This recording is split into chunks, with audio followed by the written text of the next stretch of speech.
Hello everyone! Please like and subscribe. Thank you! Gabi-gabi si Rhea ay nakikinig sa radio habang gumagawa ng designs. Sa programang Kantahan at Kwentuhan, si DJ Noah ay tumatanggap ng love song requests mula sa listeners at binibigyan ito ng hugot na commentary. Isang gabi, nag-request si Rhea ng lumang kanta, Your Love na may kasamang lihim na mensahe, para sa isang taong hindi na babalik. Pero sana maalala pa rin ako sa kanta. Nagulat siya nang basahin ni DJ. Noah ang message niya sa ere, pero mas nagulat siya sa reaksyon ng DJ, tila personal, may lungkot sa boses at saglit siyang tumahimik bago magpatugtog. Simula noon gabi-gabi na siyang nagre-request ng kanta, nagiging anonymous emotional exchange ito sa pagitan nila, gamit ang lyrics ng mga kantang pinapatugtog. Unti-unti, si Rhea ay nahuhulog sa boses, sa mga kwento, sa hugot ni DJ Noah. Nagkakasundo sila sa taste sa music. Minsang na-shoutout ni DJ Noah ang pangalan niyang Rhea kahit di niya sinabi ito. Napaisip si Rhea. DJ Noah said something like, may mga kanta talagang hindi mo maintindihan kung bakit nagiging theme song ninyo. Hanggang sa maging theme song mo na lang mag-isa. Pagdating ng anniversary episode ng radio show, inimbitahan ni DJ Noah ang kanyang listeners na pumunta sa isang live podcast night para sa open mic storytelling and music sharing. Na-curious si Rhea, pumunta siya. Doon nakita niya sa stage ang DJ, pero hindi ito ang iniisip niyang itsura. Pagkatapos ng event, nagkaroon ng chance si DJ Noel, na makausap si Rhea. Dito niya sinabi ang buong katotohanan. Matagal na kitang kilala, Rhea. Ako yung best friend ng ex mo. Ako yung laging pinapakitaan niya ng mga kanta niyo. Ako yung unang nakabasa ng message mo sa kanya sa last song na sinulat niya. Ako rin yung sumalo sa lahat ng kwento niyong dalawa. Kahit ako yung laging nandyan kapag wala siya. Hindi siya DJ by profession. He volunteered to fill in for a friend sa radio show. At noon niya nadinig ang unang message ni Rhea. Nung nabasa niya ang message ni Rhea, na-recognize niya agad ang kwento, kaya siya biglang natahimik dahil ang babaeng nasa likod ng request ay ang babaeng matagal na niyang iniwasang mahalin. Hindi sila nagkatuluyan. Pero sa huling episode ng radio show, nag-request si Rhea ng kanta. Hanggang kailan at may message siyang iniwan. Para sa isang taong laging andyan sa bawat kanta. Pero siguro hindi talaga tayo kanta ng isa't isa. So ibig mong sabihin, ani Rhea, matagal mo na akong kilala. Hindi lang kilala, sagot naman ni Noel, minahal kahit hindi ko dapat. Unti-unting natutunan ni Rhea ang bagong simula. Hindi sa mga kantang iniwan ng ex, kundi sa bagong musika ng taong totoong nagmalasakit. Rhea adjusted her laptop screen habang pinapatong ang headset sa ulo. 11:58 p.m. Huling 2 designs na lang para sa deadline. Pero bago siya magsimula, binuksan muna niya ang radio app na matagal na niyang kasangga tuwing madaling araw. She clicked on her favorite station, 96.9 LSS Radio. At the top of the hour, the signature voice of DJ Noah came on. Magandang gabi mga kakanta. This is DJ Noah, with your midnight soundtrack para sa mga gising, sa mga nag-iisa, at sa mga umaasa pa rin sa kanta ng pag-ibig. Napangiti si Rhea. Gabi-gabi na lang, parang laging para sa kanya ang intro. She typed a quick message sa chatbox ng radio website. Sender RS request, Your Love. Para sa isang taong hindi na babalik. Pero sana maalala pa rin ako sa kanta. Mabilis niyang pinindot ang send, then binalikan ang ginagawa. Pero ilang saglit lang, narinig niyang binasa ang message on air. Request from RS. Your Love may kasamang mensahe. Para sa isang taong hindi na babalik. Pero sana maalala pa rin ako sa kanta. Tumigil sa pag-click ng mouse si Rhea. May ilang segundo ng katahimikan. Hindi agad nagsalita si DJ Noah. Parang may humugot ng hangin mula sa kwarto niya. Kahit nasa kabilang linya lang ang DJ. May mga taong dumarating sa buhay natin dala ang isang kanta. Minsan masaya, minsan masakit. Pero RS, kung nasaan man siya, I'm sure na naririnig ka pa rin. Kahit sa alaala. Then the song played, You're the one that never lets me sleep. And just like that, bumalik ang lahat. Yung mga gabi ng long-distance calls, ang mga tawa habang magka-call sila habang pareho lang, nakikinig ng music at ang huling mensaheng iniwan ni Gelo, yung ex niyang musician, na nagsabing, minsan kanta na lang ang magpapaalala sa atin ng lahat. At ngayong gabi, sa boses ng isang estranghero sa radyo, parang siya ulit ang kinakausap. Sino ka, DJ Noah? Bulong ni Rhea sa sarili. Habang pinakikinggan ang kanta na dati sa kanilang dalawa. Ngayon tila may ibang kahulugan na. Rhea couldn't focus on her design anymore. For the past 10 minutes, she just sat there, staring at the glowing radio player on her screen while Your Love faded into a soft, instrumental bed. Hindi siya makapaniwala. Bakit parang kilala siya ng DJ? O baka naman sadyang marunong lang siya magbasa ng damdamin ng iba? She picked up her phone and opened her notes app. Gusto niyang itype yung nararamdaman niya, pero wala siyang mailagay. Ang naitype lang niya, hindi kita kilala, pero parang ikaw yun. The next night, same time, 11:57 p.m., nakaabang na naman si Rhea sa radyo, as if waiting for someone to write her a love letter, not in ink, but in music. Pagdating ng 12:00, narinig niya ulit ang pamilyar na boses. Hello again sa mga pusong gising pa. DJ Noah here. Live sa programang Kantahan at Kwentuhan. Kung may gusto kayong kantang ipaabot sa isang tao, kahit di nyo masabi ng harapan, dito nyo na lang idaan. Kinilig si Rhea kahit wala naman siyang ginagawa. She typed another request. Hesitant pero excited. Sender, RS request, with a smile. Para sa isang taong pinagaan ang pakiramdam ko kagabi. Hindi kita kilala, pero salamat. After 10 minutes, DJ Noah read it again. From RS ulit. Alam mo, RS? Kung kilala mo man yung taong pinasasalamatan mo, sana sabihan mo siya in person. Pero kung hindi, ayos lang. Minsan, sapat na yung naramdaman niya yung mensahe. Eto para sa'yo. Smile ka kahit mahirap. The song played. Rhea smiled and this time may ibang dahilan na. The following week, gabi-gabi na silang nag-uusap. Indirectly, through song requests and voiceovers. Walang pangalan, walang formal na pagkilala. Pero gabi-gabi, parang silang dalawa lang ang nasa mundo. Minsan si DJ Noah ang unang babate. RS, kung nakikinig ka, alam mong ikaw na yon. Eto ang kanta mo ngayong gabi. Minsan sinasagot ni Rhea sa message, sana isang araw, magkita tayo sa parehong kanta. At minsan sabay silang tahimik habang tumutugtog ang musika. Hindi literal, pero parang nararamdaman nila ang isa't isa. Habang pinapatugtog ni DJ Noah ang request, ni Rhea, forevermore may narinig siyang dagdag. May itatanong sana ako, RS. Kung sakaling magkita tayo, may chance ba na tayo na lang ang theme song ng isa't isa? Napangiti si Rhea, but her heart started racing. Was that a joke? Or was that real? She stared at her phone, typing, erasing, typing again, but in the end, she sent nothing. Minsan ang mga tanong na pinakapuso, hindi basta masagot. That night, she whispered to herself before sleeping, hindi pa kita kilala, pero parang mahal na kita. Isang linggo na mula nang simulan, ni Rhea ang munting routine nila ni DJ Noah. Gabi-gabi, hindi pwedeng hindi siya magpadala ng kanta, hindi rin siya pwedeng hindi makinig. Parang habit na, hindi dahil sa music lang, kundi dahil sa taong naghahatid ng musika. At habang tumatagal, unti-unti nang nagbabago ang mga pinipili niyang kanta. Mas malalim, mais personal. Parang gusto niyang subukan kung kilala pa rin siya ni DJ Noah, kahit wala siyang sinasabi ng direkta. Sender RS. Request hanggang, para sa taong di ko naman dapat minahal. Pero araw-araw kong hinihintay, tumahimik si DJ Noah bago magsalita. May mga kanta talagang hindi mo malilimutan. Hindi dahil sa lyrics, kundi dahil kung sino ang kasama mong nakinig nito. At minsan, kahit ilang taon na ang lumipas, pag narinig mo uli, para kang binabalik sa simula. There it was again. That pause. That crack in his voice. Rhea closed her eyes. Something about him felt too familiar. One random night, she got a message. Hindi ito galing sa radio station. It was from an anonymous email. Para kay RS. May playlist ako para sa'yo. Pakinggan mo. Baka doon mo ako makilala. May link na naka-attach. Spotify playlist. Kanta mo, kanta ko. Rhea's fingers trembled a little. Curiosity beat hesitation. She clicked it open. Ang unang kanta sa playlist? Muli, then Ikaw Lamang. Followed by Wag Ka Nang Umiyak. Each song felt like a message. A confession, a memory. Napaupo siya ng tuwid. These were the exact songs that played the day her ex, Gilo, left for abroad. Her heart dropped.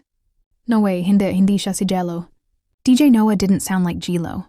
Hindi rin ito ang ugali ng Jello na kilala niya. Pero, paano niya nakuha ang listahan ng kantang iyon? Unless, the next night, hindi siya nag-request. Pero DJ Noah still spoke on air. Alam niyo ba, may mga secrets ang mga kanta? Minsan akala natin para lang sa isa, pero kapag mas pinakinggan mo, may mga tinatago palang damdamin sa pagitan ng linya. Then he played another song. Sa'yo, Rhea's chest tightened. This song. This was the first song Gilo sang to her. Nung best friend pa niya si Noel. Noel. Biglang pumasok sa isip niya ang isang alaala. College, tambayan, gitara. 3 tao. Siya, si Jello, at si Noel. Noel, the quiet one, the listener. the one who always recorded their jam sessions, but never sang. Ang huling mensahe ni Noel sa kanya bago sila nagtapos. Alagaan mo siya. Siya ang pangarap mo, di ba? Ngayon, years later, bakit parang boses niya ang naririnig tuwing gabi? Noel, ikaw ba si DJ Noah? Ria's world tilted. And for the first time since the show began, natakot siyang sagutin ang sariling tanong. Hindi mapakali si Ria. Mula nang natanggap niya ang playlist, hindi na siya makatulog ng maayos. Lahat ng kanta pamilyar. Hindi lang dahil favorite niya ang mga iyon, kundi dahil kabiyak ng bawat alaala. At ang huling kanta sa playlist, Dulo. Kung tayo talaga sa dulo. Sinong maglalagay niyan kung hindi isang taong nakasaksi? Mismo sa bawat simula at katapusan, only one name echoed in her mind, Noel. That night, she sent her boldest request yet. Sender, RS request. Pasubali. Para sa isang taong laging tahimik, pero naririnig ko na siya ngayon. Noel, kung ikaw nga si DJ Noah, sabihin mo, o kahit wag mo sabihin, kantahin mo na lang. And she waited. 5 minutes, 10. Then the song faded in. Di ba't sabi mo, kailan may di mo ko iiwan? Hindi binasa ni DJ Noah ang message. Pero pagkatapos ng kanta, marahang nagsalita ang boses sa radyo. May mga bagay na hindi sinasabi. Kasi minsan, takot tayong sirain ang katahimikan na matagal nating pinanghawakan. Pero RS, kung alam mo na, baka oras na rin para marinig mo ang totoo. Tumigil siya, huminga. I made that playlist for someone I once knew. Someone I once wished would hear my silence. Ria's heart dropped. He didn't deny it. Hindi rin niya pinangalanan ang sarili. Pero sapat na ang bawat salita. That night, Ria responded. Not with words, but with a song. Request, Tourette. Para sa isang taong hindi ko alam kung iiwasan o yakapin, DJ Noah's response was different this time. Tahimik. Mahaba. Then he said almost in a whisper, RS, hindi kita iiwasan. Hindi ko rin alam kung matatanggap mo pa ako. Pero kung pwede, sana marinig mo pa ako. Hanggang sa kaya mo. He played the song. Bigla na lang sinabi sa akin na ikaw ay merong ibang mahal. Later that night, another email arrived. From Noah. hiddenwaves@gmail.com. Subject, kung handa ka na. May isa pa akong playlist. Hindi para sa nakaraan ni para sa susunod na kabanata. Pero ayokong ipadala ito kung hindi mo pa gustong pakinggan. Sabihin mo lang, at ipapadala ko. Ria stared at the message. For the first time in years, naramdaman niyang may taong naghintay sa kanya.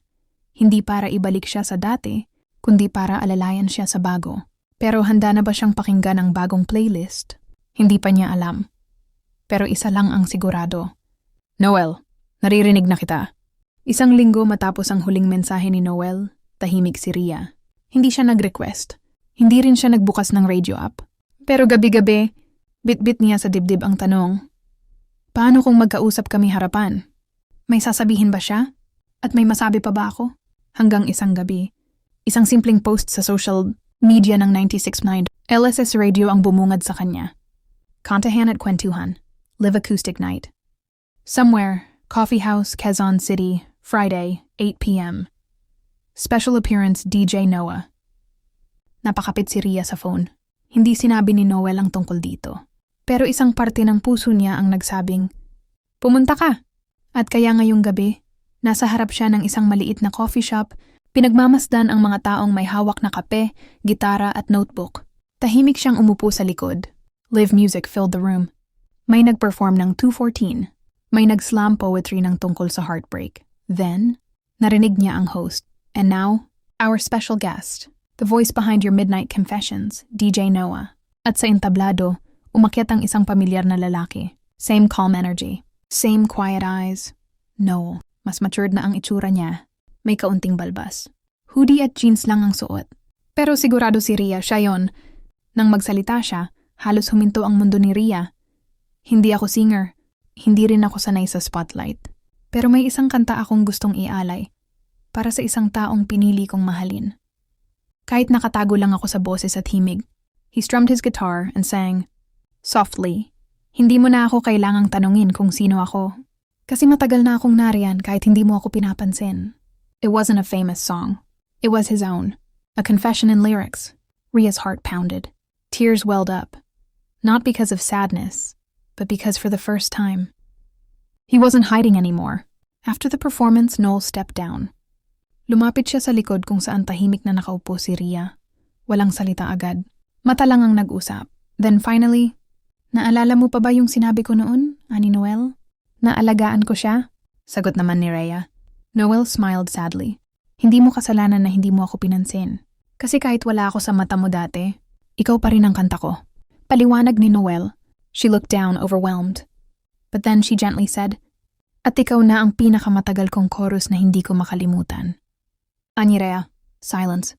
Then sabay silang napangiti. Walang halik, walang yakap. Pero ramdam, sa wakas, nagkita na rin ang dalawang pusong matagal nang naghahanap ng tugma. Hindi lahat ng awit ay bagong simula. Minsan, paalala lang sila ng hindi pa tuluyang tapos. Friday, 8:37 p.m.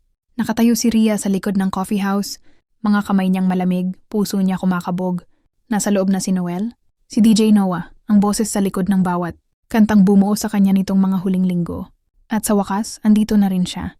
Pero bago siya makapasok, may boses na pumigil sa kanya. Rhea? She turned around. Halos matapon ang hawak niyang phone. Gelo. Nandyan. Buhay. At mukhang walang pinagbago. Maliban sa mata niyang tila, may pagod at lungkot na dati wala. Ikaw nga. Hindi ako sigurado nung una. Pero ngayon, Gelo, bakit ka nandito? Tanong ni Rhea. Halos pabulong. Jello gave a half smile. Nagpadala ng message sa akin yung station. Sinabing may open mic night daw. Naalala ko kasi, mahilig ka sa ganito. Rhea didn't know what to say. Hindi niya alam kung anong mas shocking. Ang muling pagkikita nila ni Jello, o ang timing nitong halos sabay sa muling pagharap niya kay Noel. Kamusta ka na? Tanong ni Jello mas mahina. Okay lang. Mas okay ako kahapon, bago kita nakita. She thought. May kasama ka ba? Rhea shook her head. But her eyes unconsciously glanced inside. Kung saan si Noel ay tila kasalukuyang nag-aayos ng gitara. Jello followed her gaze, tahimik. Then biglang nagsalita si Jello. Hindi mapakali ang tono. Si Noel, andito rin? Napako sa kinatatayuan si Rhea. Kilala mo? Siyempre. Best friend ko yun, dati. Inside the host spoke. Next up, a special guest performer tonight. DJ Noah. Tumunog ang palakpakan. Jello looked at her, stunned. Si Noel, siya si DJ Noah? Rhea didn't answer. No need. The truth was already loud enough. Inside the cafe, Noel took the mic. Hindi niya alam na sa parehong oras, pareho niyang nakakaharap ang dalawang taong minsang bumuo ng isang tatlong tulong kwento. Isang babae, dalawang magkaibigan, may mga kanta talaga. Hindi mo pinaplano, pero sila ang naiwan sa'yo. Ito, hindi para sa ex, hindi rin para sa best friend. Para to sa isang taong hindi ko piniling iwan, pero pinili kong mahalin. Kahit alam kong may nauna. Jello stood frozen. Rhea's heart dropped. This is called Sa Likod ng Boses. He played, soft chords, raw voice, too real. Wala akong pangalan sa kwento ninyo, pero alam kong andun ako sa pagitan ng bawat salita. Ako yung boses na hindi nyo narinig. Pero sana naramdaman nyo. When the song ended, Noel stepped down the small stage. And this time, Jello was the first to approach him. The tension was sharp. The past, finally catching up. Kaya ka nawala? Kasi pinili mong mahalin siya? Takang tanong ni Jello. Kasi ayokong agawan ka ng bagay na sayo noon pa. Ani Noel na parang nahihiya. Tama na away ni Rhea. At ikaw, Rhea? Anong alam mo? Tanong ni Jello. Alam mo bang habang nagpapadala ka ng kanta sa DJ na di mo alam kung sino, ako, sinusubukan kong buuin sarili ko para balikan ka. Tears pooled in her eyes. Jello, ang tagal mong nawala. Walang isang kanta, isang tawag, isang paliwanag. Iniwan mo ako sa silence, at hindi ikaw ang sumagot sa katahimikan na yun. Si Noel, ang naluluhang sagot ni Rhea. Noel looked down. Jello clenched his jaw. The triangle stood there. One former love, one waiting heart, and one woman torn between nostalgia and new beginnings. Hindi lahat ng tahimik walang laman, minsan yung walang sinasabi. Yun ang may pinakamatinding dalang kwento. The cafe was nearly empty. Past 11 p.m., Rhea had already gone home. She left after saying only one thing. Kayo muna. Mag-usap kayo, hindi bilang karibal kundi bilang magkaibigan. And so here they were, Noel and Jello, sitting across each other in a dimly lit corner, coffee growing cold between them. Jello leaned back, arms crossed. Simula Noel, simula lang. Kailan mo pa siya minahal? Noel didn't answer right away. Instead, he pulled out his phone. opened something. Then, he placed it on the table. It was a Spotify playlist. Title, Mga Hindi Ko Sinabi. 90 songs. Created March 2017. The day you told me na kayo na ni Rhea. Panimula ni Noel. Gilo's face hardened.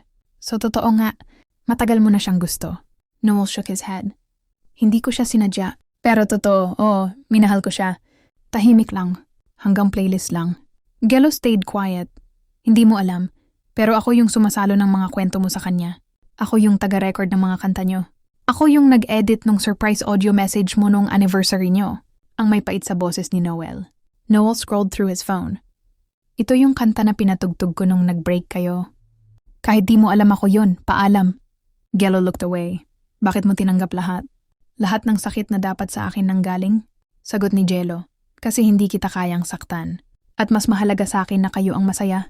Sagot ni Noel. Silence fell between them. Noel took a breath, this one deeper. Pero nung iniwan mo siya, iniwan mo rin ako. Ang malungkot na sagot ni Noel. Jello's eyes flicked back, surprised. You were my best friend. But after you left, I lost both of you. I stayed here, tahimik. But every night I kept wondering, sino ang mas iniwan niya? Ang patuloy ni Noel. Jello looked at him, really looked. For the first time, hindi bilang karibal, pero bilang kaibigan na matagal na niyang kinalimutan. So lahat ng kanta na naririnig namin sa radyo, ang tanong ni Jello, kwento natin. Pero mas kwento ko. Kasi sa buong istorya, ako lang ang walang role. Kaya gumawa ako ng sarili kong script. Sa boses na hindi mo kailanman pinansin. Sagot ni Noel. Gilo gave a small laugh. Not out of humor, but realization. Tengi na bro. Ang bigat pala ng silence mo. Ang hindi makapaniwalang sagot ni Gelo. Noel smiled sadly. Hindi lahat ng walang sinasabi. Walang nararamdaman. Ang malungkot na sagot ni Noel. Outside the cafe, they sat for a while in silence. But now not a painful one. Just real. So ano na ngayon, Ani Gelo? Ngayon, kanya-kanyang kanta na. Kung sakali mang mahal pa rin niya ako. Hindi dahil ako si DJ. Noah. Pero dahil ako si Noel, yung lalaking walang ginawa kundi manahimik habang umaasa. Sagot naman ni Noel, and if she still loves me? Tanong ni Jello. Noel nodded. Then this was just a hidden track. And I'm okay with that. Sagot ni Noel. That night, Noel didn't go home right away. He drove somewhere quiet, parked, and opened his laptop. He made a new playlist, titled, Kung Hindi Ako Ang Kanta Mo. First song, Tahanan. And he whispered to himself, Pero sana ako pa rin ang chorus. Hindi lahat ng kanta ay tungkol sa pag-ibig. Minsan ito'y tungkol sa paglalaya. Linggo ng gabi. Hindi nagbukas ng radyo si Rhea. Hindi siya nag-request. Wala siyang pinakinggan. Pero sa loob-loob niya, para siyang may naririnig. Paring musika mula sa dalawang lalaking minsang naging bahagi ng mundo niya. Gelo, ang una, ang pangarap. Ang iniwan siya ng walang paalam at bumalik na parang walang nangyari. Noel, ang tahimik, ang tagapag-ingat. Ang boses sa likod ng lahat ng gabing umiyak siya kahit hindi niya alam na siya pala yun. Pero ang tanong ay hindi kung sino ang nauna, kundi kung sino ang naiwan. At ngayong gabi, siya na mismo ang pipili kung saan siya mananatili. She sent one last message. Not to DJ Noah, not to Gilo, but to both. May isang playlist akong ginawa para sa inyong dalawa. Pero hindi ito love letter. Ito ang sagot ko, Rhea. Attached was a Spotify link. Playlist title, Piling Pipilian. Tagpuan. Gelo, ikaw ang tagpuan ng lahat ng pangarap ko noon. Pero hindi lahat ng tagpuan ay tahanan. Di na muli. Para sa mga sana sinabi mo at bakit ngayon lang. Hindi na ako babalik sa kung sino ako noon. Bawat daan, Noel. Ikaw ang boses na naging daan ko pabalik sa sarili ko. Pero kahit anong ganda ng kanta, hindi ito sapat kung hindi ako buo. At ang huling kanta, tila, ito ang kanta ng desisyon ko. Hindi sa pagitan ninyong dalawa, kundi pabor sa akin. Sa wakas, pipiliin ko na ang sarili ko. Sa bawat kanta na pinakinggan ko, sa bawat mensaheng pinadala ko, sinubukan kong hanapin ang taong kayang pakinggan ako kahit di ako magsalita. At natagpuan ko yon sa inyong dalawa. Pero ngayong alam ko na ang tunog ng katahimikan ko. Ako naman ang gusto kong pakinggan. Salamat, Noel. Salamat. Gelo. Pero hindi ko kayo pipiliin. Ngayon ako naman. 2 weeks later, Rhea walks into a small cafe, this time alone. She brings her laptop, a journal, and a playlist titled Ako Muna. The first song plays. K-Tabi. She smiles. And for the first time in a long time, there's peace. No love triangle. No waiting. No regrets. Just one woman choosing her own song. Isang kwento ng pagmamahal sa iba, sa sarili. Sa katahimikan, 5 buwan ang lumipas mula nang ipadala ni Ria ang playlist na piling pipiliin. Marami nang nagbago, hindi sa paligid niya, kundi sa loob. Sa isang maliit na park, nakaupo si Ria sa isang bench, hawak ang headphones. Nakikinig siya sa bagong playlist na ginawa niya para sa sarili. Hindi na ito tungkol sa pag-ibig ng iba. Ito ay tungkol sa pag-ibig na matagal niyang kinakalimutan, pagmamahal sa sarili. Sa bawat himig na iniukit sa puso ko, natagpuan ko ang sarili kong daan. Sa di kalayuan, may naririnig siyang malambing na tawa. Isang batang babae, may hawak na lobo, tumatakbo papalapit sa kanya. Tita Ria, sigaw ng bata. Ngumiti si Ria at inalalaya ng bata. Hindi man niya kasama sina Noel o Helo, hindi siya nag-iisa. May bagong kwento siyang isusulat. Hindi na siya nakikinig sa mga kanta ng nakaraan. Ngayon siya ang gumagawa ng kanyang sariling musika. At kahit ano pa ang mangyari, sa bawat umaga ay may bagong himig na naghihintay sa akin. Please like and subscribe. Hit the notification bell for more videos. Thank you.